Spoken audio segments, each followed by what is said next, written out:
31 de dezembro de 2999. Isso mesmo. Às vésperas do quarto milênio, a espécie humana, agora feita de gente com cabeças enormes e corpos mínimos, vive a civilização do ócio, em que a amizade, o amor, a brincadeira e a beleza da convivência prevalecem sobre as lutas pelo poder, dinheiro e bens materiais.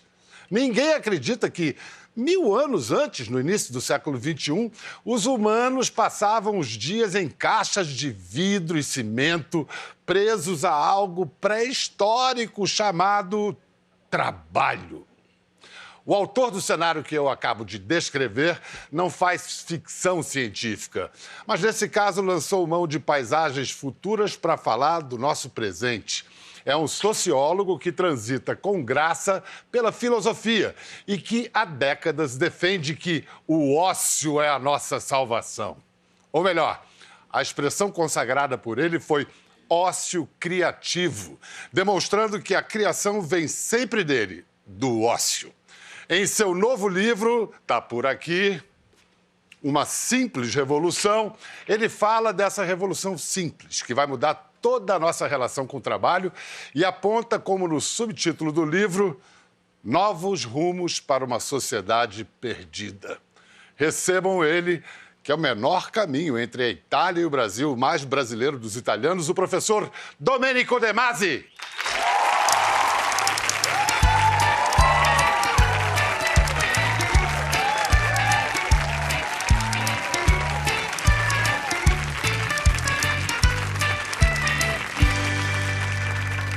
Eu queria primeiro, antes de falar dos rumos propostos no seu livro, Uma Simples Revolução, do diagnóstico. Por que a nossa sociedade está perdida? La nostra società è smarrita perché tutte le società precedenti, per esempio la società cristiana del Medioevo, la società illuminista del Settecento, la società liberale dell'Ottocento, sono nate in base a un modello teorico precedente. Per esempio, il Sacro Romano Impero è nato sulle idee del Vangelo, sulle idee dei padri della Chiesa, oppure gli stati islamici sono nati sulle idee del Corano. La nostra società, la società post-industriale, quella che è cominciata dopo la Seconda Guerra Mondiale, è nata senza un modello di riferimento. Non avendo un modello di riferimento, ci è difficile capire cosa è bello e cosa è brutto, cosa è buono e cosa è cattivo, cosa è vero e cosa è falso, cosa è maschio e cosa è femmina, cosa è destra e cosa è sinistra. E noi in Italia abbiamo discusso per 14 anni per stabilire se una ragazza che era in coma profondo doveva essere considerata viva o morta. Ecco, noi non abbiamo i modelli di riferimento e questo ci disorienta. Ci disorienta nonostante il fatto che ci siano elementi positivi nella nostra società. Io parto nel mio libro dal presupposto, di cui sono molto convinto, che il mondo in cui noi viviamo non è il migliore dei mondi possibili. Possiamo immaginare mondi molto migliori di questi. Mas però é o melhor de todos que nós já tivemos até agora. non c'è mai stato un mondo migliore di questo. Per esempio, mai gli esseri umani hanno avuto una vita di circa 80 anni. Mai quando siamo stati malati ci sono state medicine, farmacologie, chirurgie così utili. Mai abbiamo avuto tante tecnologie per comunicare, per essere in compagnia insieme agli altri. Insomma, siamo stati fortunati a vivere in quest'epoca.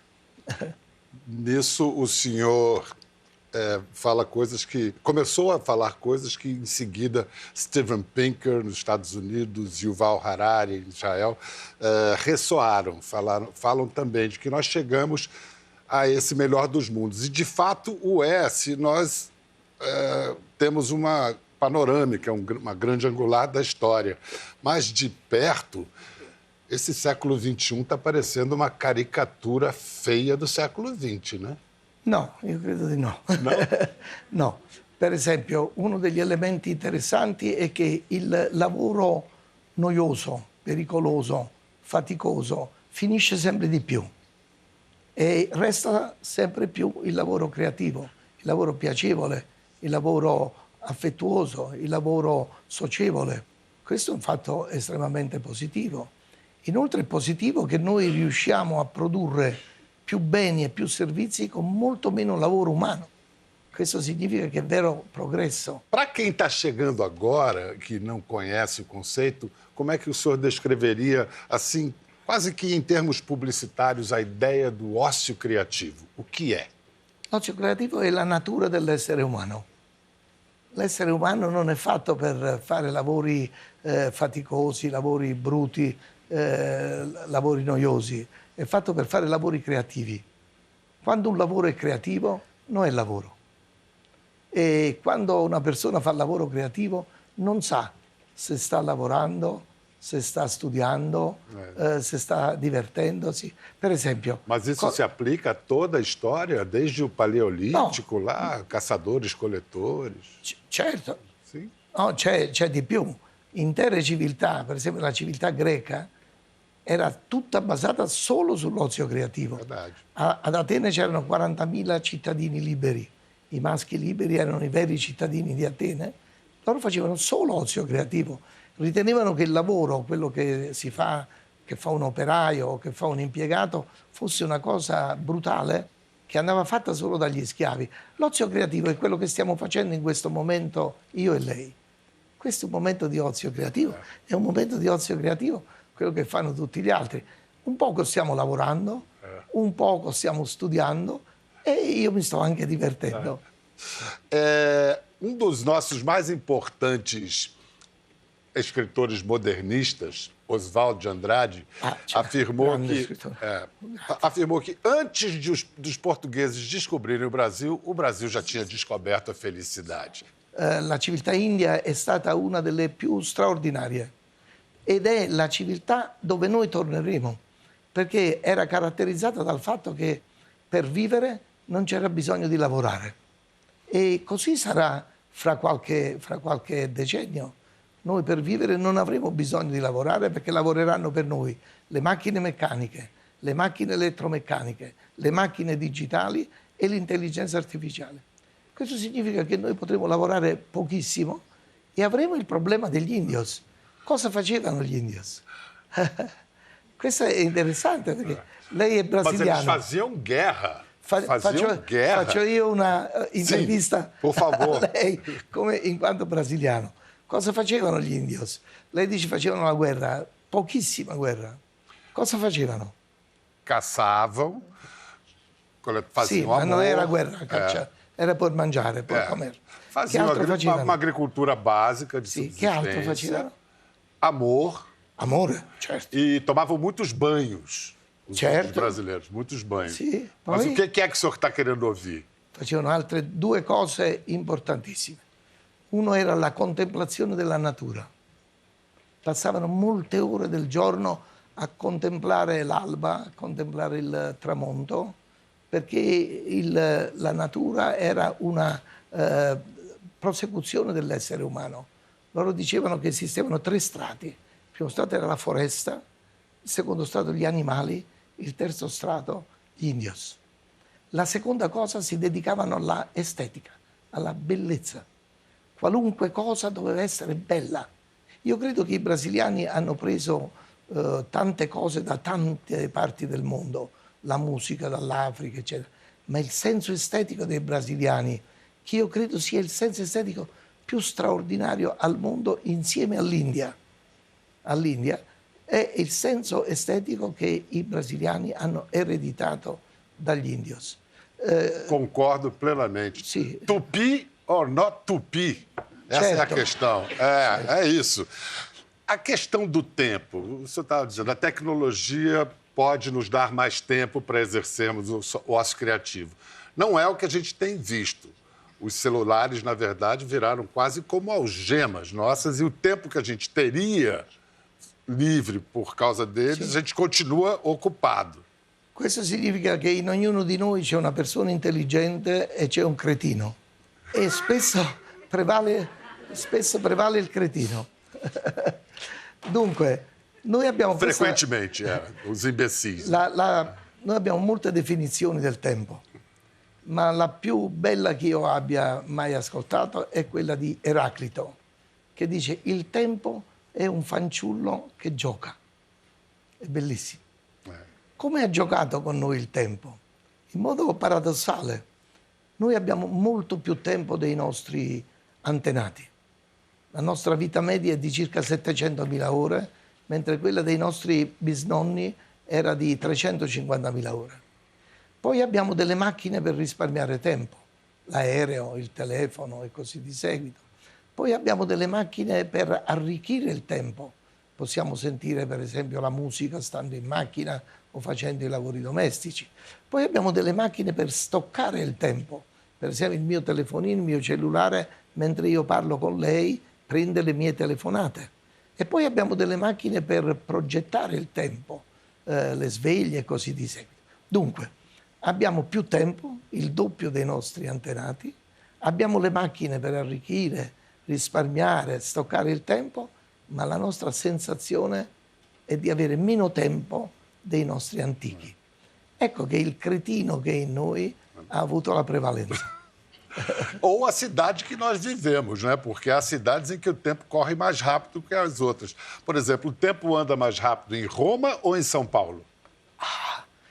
Di gran lunga più veloce a San Paolo, ma è più veloce a San Paolo perché a San Paolo c'è più lentezza. Io credo che San Paolo, io amo molto San Paolo perché è il più grande manicomio del mondo. Os loucos gostaram. Os internos, né? No, ma dico in senso Sì, è verdade. positivo, perché come diceva Garcia Lorca, in ognuno di noi c'è un pizzico di follia senza il quale sarebbe imprudente vivere. E i paolisti non sono... E infrutífero, porque de uma certa loucura vem a criação. Certo. Frequentar esse território da loucura È logico. nos faz Ma per criar. esempio in San Paolo sarebbe semplicissimo risolvere il problema del traffico. Basterebbe introdurre molto telelavoro. Molto lavoro si può fare stando a casa, moltissimo lavoro. Perché si esce per andare a lavorare? Per un rito industriale. Ecco cos'è il cultural gap. Noi ci comportiamo in modo industriale in una città post-industriale. E questo crea situazioni enormi perché ogni brasiliano regala al tempo una parte enorme della sua giornata. È costretto a fare ore nel traffico. L'altra volta che sono Em São venuto... Paulo, umas 2 horas por dia. Eu quero falar mais sobre essa questão do trabalho remoto e também para a questão de que trabalhadores intelectuais hoje conseguem conjugar, aliar profissionalismo e brincadeira, o prazer de estar fazendo o trabalho. Quero falar disso, mas para isso eu queria incluir na conversa um brasileiro que é um exemplo de alguém que se diverte muito trabalhando. Ele tem um sorriso que é a marca registrada, encantador e irresistível, e com ele vai abrindo portas, vencendo resistências e inibições de seus entrevistados. E é ele que hospeda o seu amigo Domênico De Masi quando aqui no Brasil. Vamos receber o jornalista Roberto Dávila.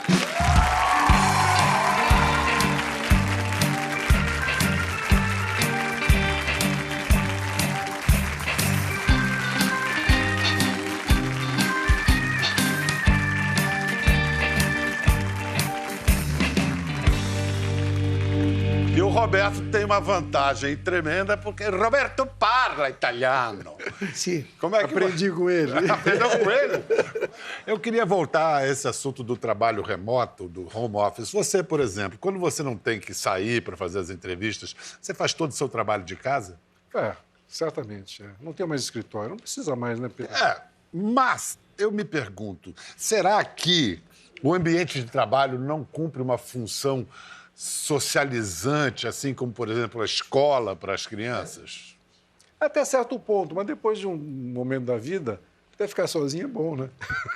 Mas porque às vezes os ambientes de redação, por exemplo, nós que somos jornalistas, No, ma questo é um è vero. debate de ideias, você tem a presença física. No, ma questo è vero. Gli esseri umani hanno bisogno di 3 momenti. Momento di individualità, per la meditazione, per la introspezione, per la riflessione, un momento di lavoro in piccoli gruppi, perché i piccoli gruppi hanno il massimo di razionalità. Um pequeno grupo de quantas Fino a 10, pessoas? fino a 10, Ah. 4, 5, fino a 10. E poi hanno bisogno di una massa.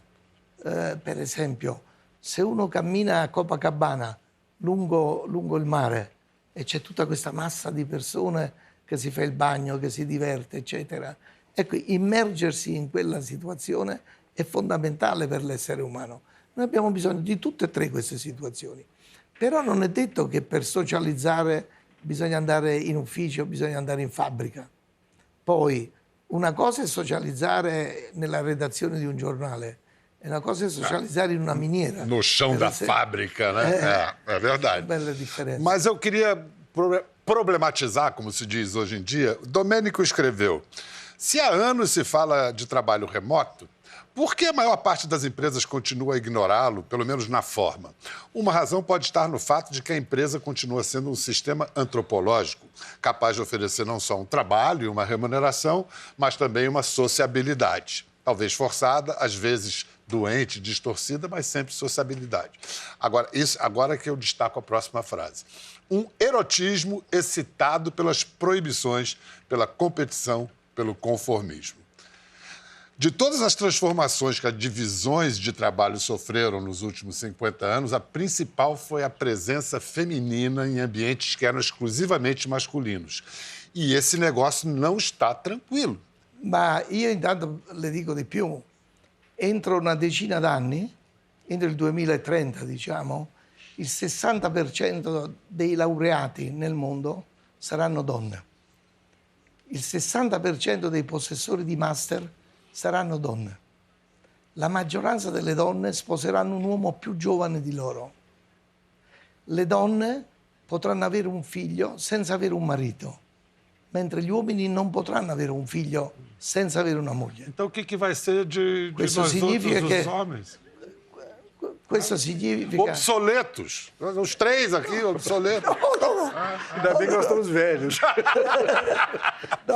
Já não estamos mais no mercado disputando com a garotada. Ci sono due possibilità. O che le donne, per rifarsi di tutte le ingiustizie subite in 10.000 anni precedenti, si vendicheranno con noi e ci faranno fare una vita terribile, oppure che le donne, prese da un senso di affetto e di solidarietà umana, riusciranno a creare un mondo paritetico che noi maschi non avevamo mai fatto. Ma il pericolo per i maschi di diventare del tutto emarginati c'è. Mamma mia. Vou dar um exemplo agora interessante de trabalho remoto, de trabalho à distância. A história de um economista brasileiro que mudou completamente de vida. Ele optou pelo trabalho remoto e direto do mar, de um veleiro. Eu acho que eu vivi um pouco sem tempo, assim, como a maior parte das pessoas hoje em dia. Você quer fazer tudo e não consegue, né? O trabalho te consome, a rotina te consome. O tempo a gente só tem hoje. Ele vai embora, sabe? E vai ter uma hora que a gente vai se arrepender. Vai olhar para trás, vai se arrepender de não ter valorizado ele.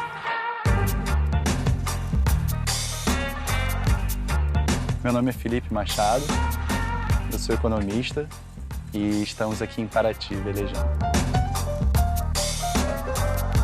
Depois que eu me formei, eu fui trabalhar numa multinacional e eu percebi que eu não performava bem. As pessoas que entravam depois de mim eram promovidas e eu não era promovido nunca. E depois de 4 anos, a minha chefe teve a coragem que eu não tive e me demitiu. E eu acho que foi a melhor coisa que aconteceu, assim. E aí entrei numa ONG. Na ONG eu trabalhava também de segunda a sexta, de 9 às 18. E aí teve um momento que a minha chefe me perguntou se eu gostaria de mudar de área e trabalhar como remoto e autônomo, o que me permite estar em qualquer lugar do mundo que tem internet e controlar melhor a minha agenda. Esse barco eu e meu pai compramos em sociedade, a gente mora nele e usa para trabalho. A gente faz aula de vela, também levo o pessoal para passear aqui em Paraty. No mar, às vezes, não consegue ter uma boa conexão. Mas tem formas que a gente consegue um Wi-Fi, né? Filar um Wi-Fizinho na marina ou num café da cidade. Tem um café que eu especialmente gosto muito de ir. Outra coisa que eu posso fazer é passar um tempo no Rio com os meus avós. Meu avô acabou de fazer 90 anos e eu sou apaixonado por eles. Então, eu posso almoçar todos os dias que eu quiser com os meus avós. Eu sinto que hoje em dia parece que tudo cabe, sabe? Parece que o dia aumentou, não tem mais 24 horas, parece que foi para 36 ou 48, alguma coisa do tipo.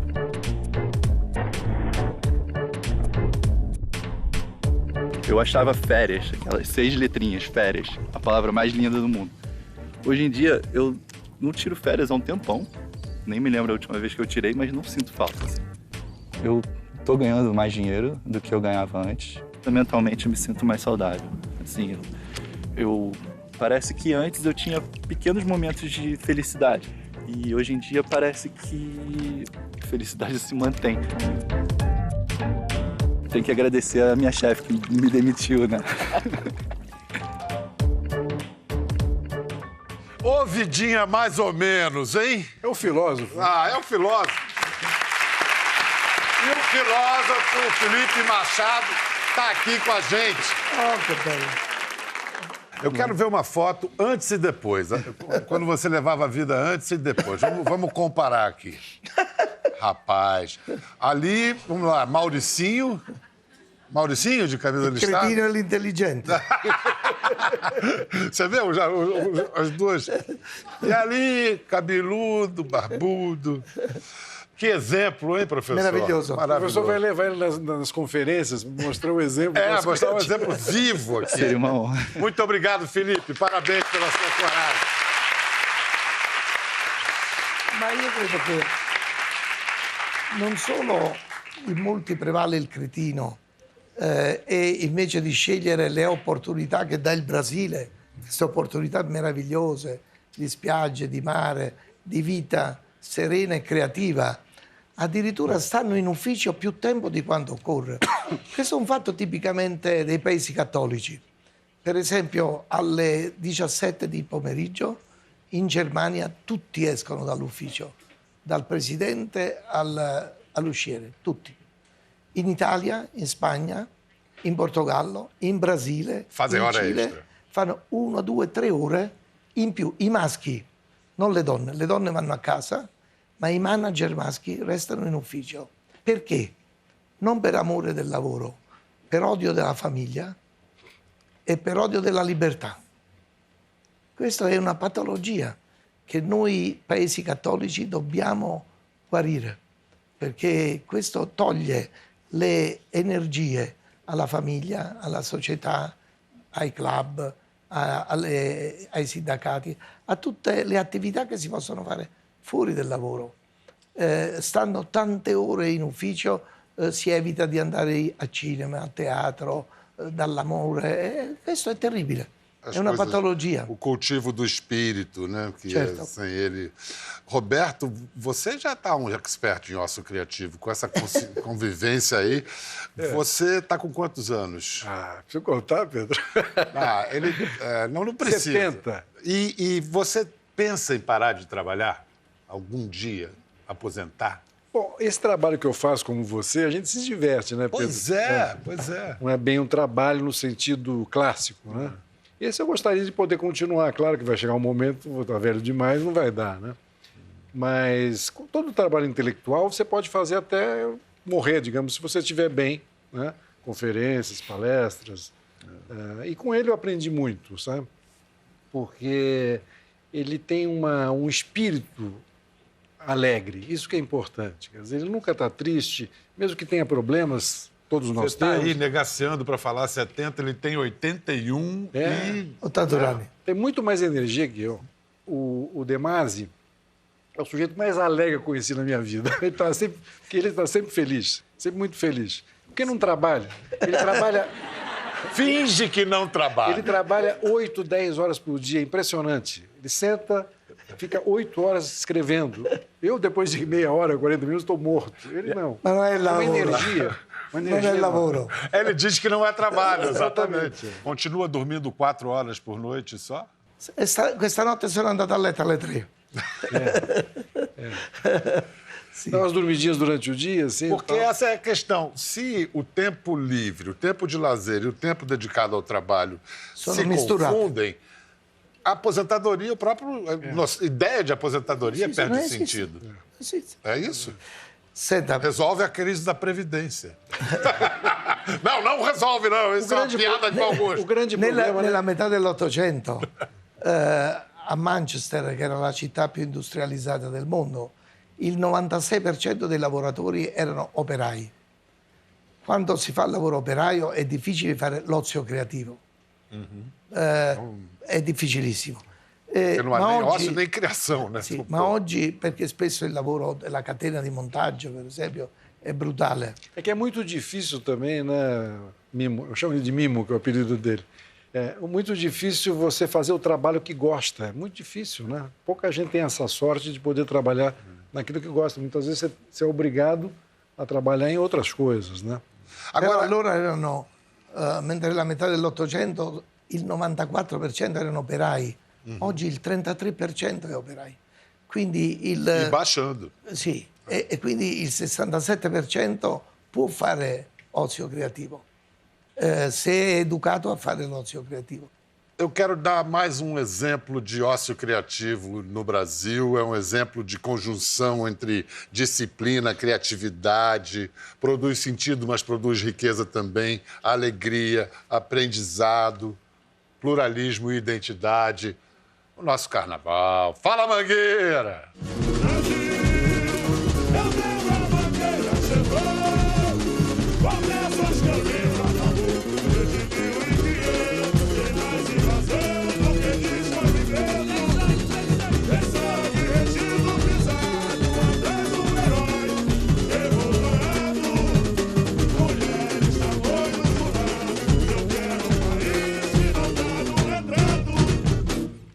Que lindo!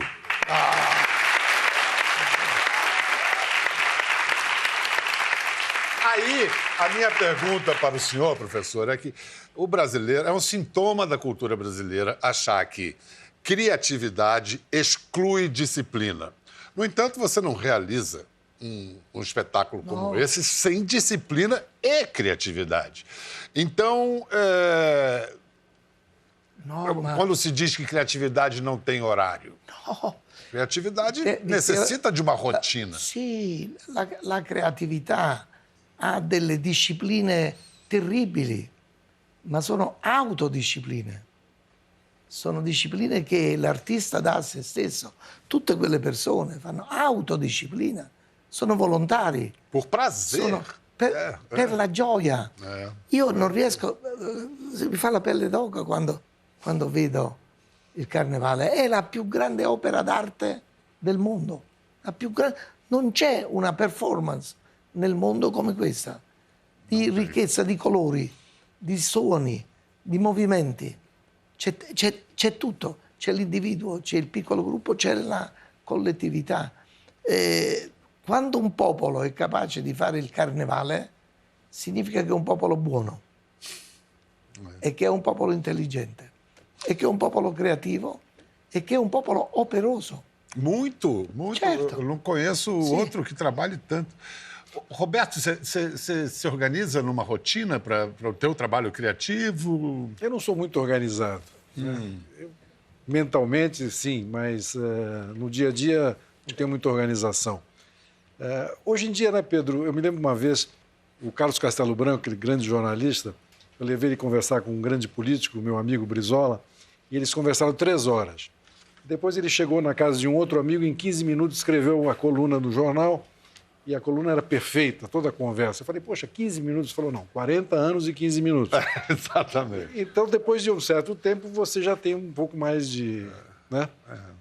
Já sabe como fazer o trabalho. É isso. No, ma poi alcuni lavori sembra, visti dall'esterno, che non siano lavoro.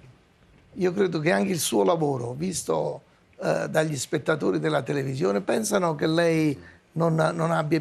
Invece ogni cosa è preparata. La creatività è fatta di 2 cose. di grande fantasia libera e di grande concretezza organizzata.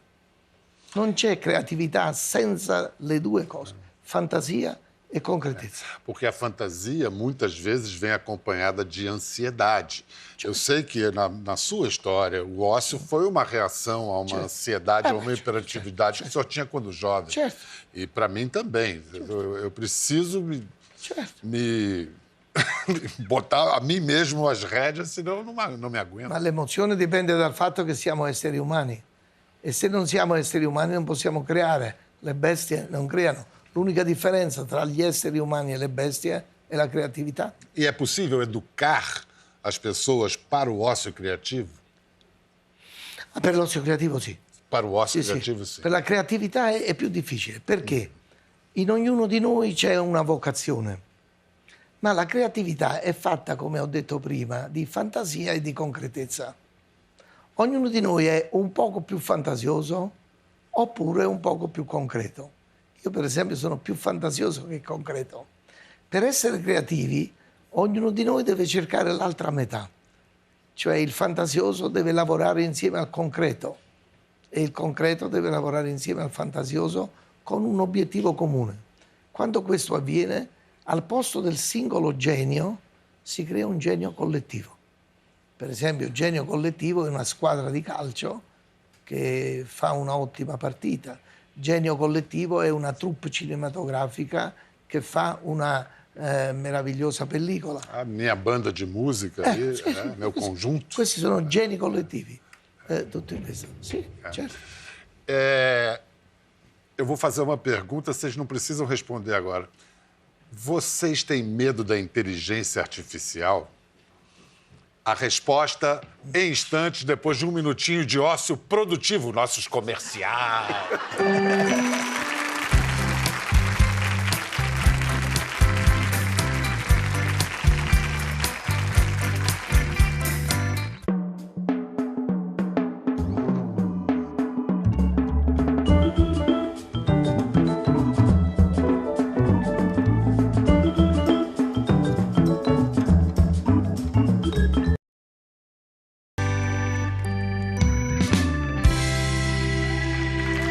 Bem-vindos de volta! Estamos trabalhando duro aqui para falar do ócio criativo. Pedro, você sabe que, por acaso, hoje de manhã nós estávamos discutindo esse assunto. Sim. Ele não tem medo, eu tenho. Pois é. Então, me diga, Não foi por que hoje que de manhã? você... Hoje de manhã vocês estavam falando sobre inteligência artificial. Você não tem medo, Roberto tem. Então, eu vou começar com o Roberto. O teu medo... Eu li pouco tempo atrás um artigo do Bill Gates falando sobre isso.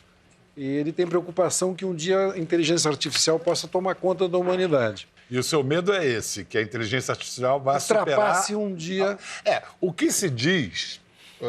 a gente foi entrevistar o Nick Bostrom, que é um filósofo do futuro, e ele e outros têm essa formulação.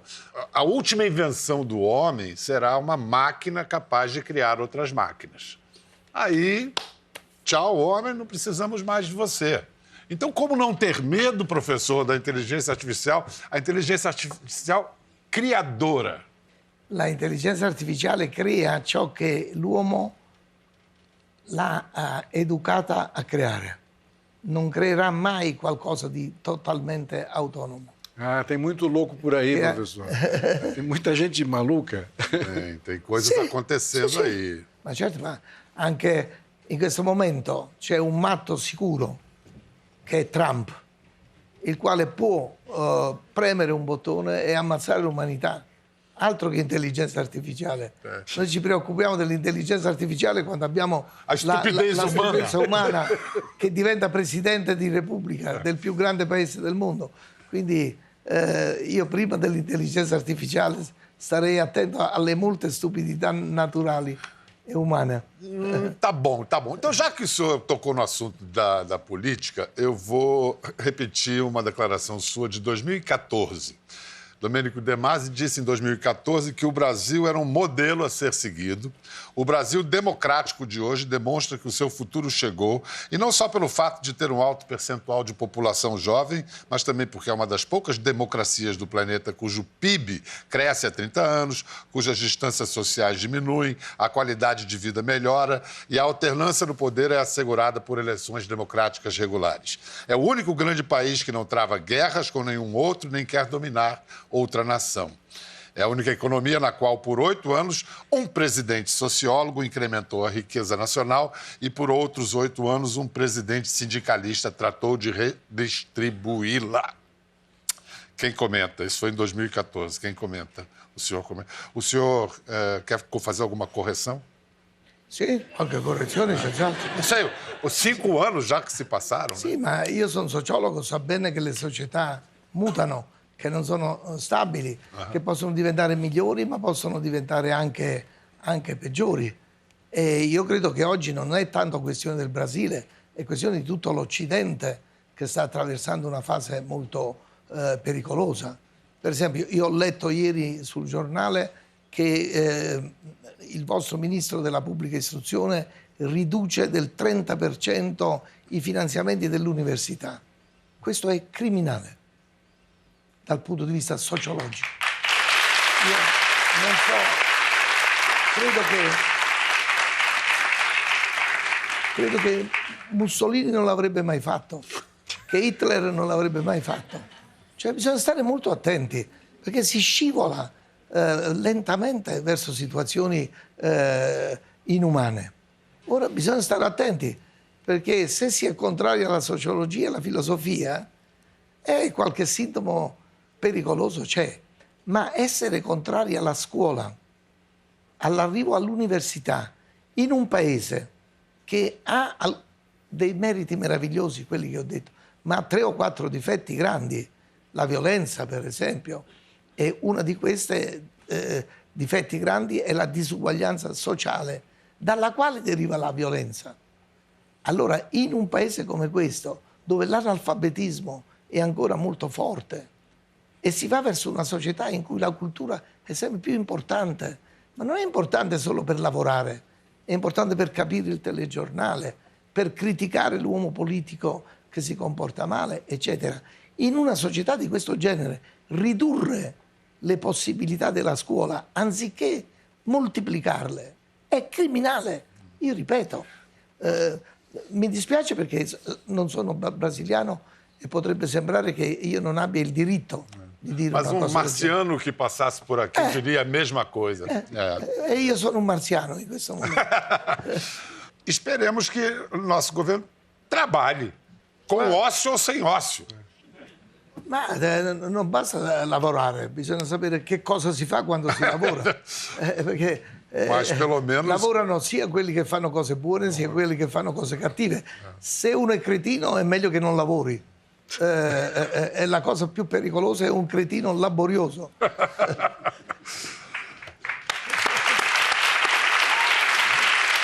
Professor, grazie mille, muito obrigado.